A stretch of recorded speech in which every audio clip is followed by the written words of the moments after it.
Talk a little bit about the OGs. So I love this whole concept because the OG piece of it is, original gangster, old goat, whatever you want to call it.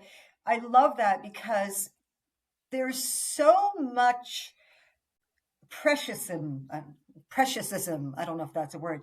I think we're becoming so curated and so, oh, I'll take care of, I have to hydrate at mile 5.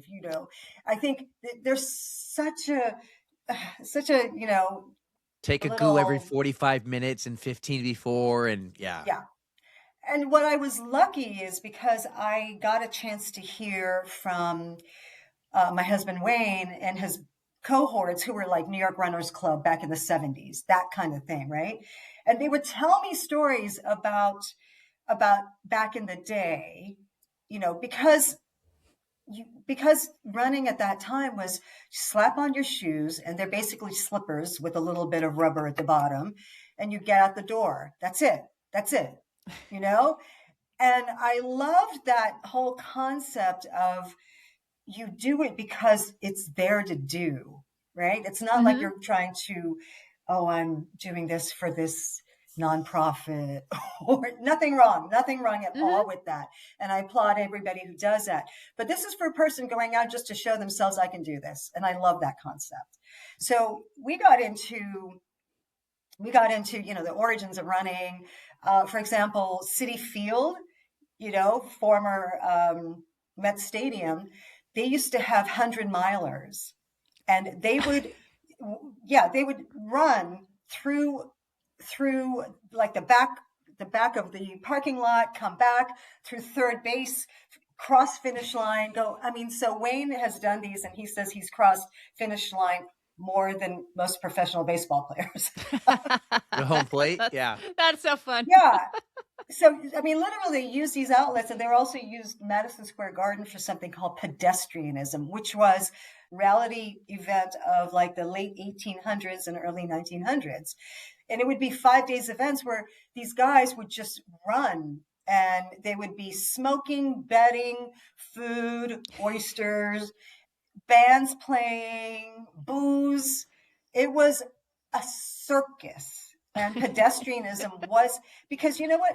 Here's the thing. People want to be entertained. And that was how they were entertained at that time. And then let's get to some fun stuff here. We're talking about race day swag, the stuff that you give away. The reason why I liked writing about this chapter was to show that we've gotten pretty soft. I think there is a huge dichotomy between, the origins of running and where we are now.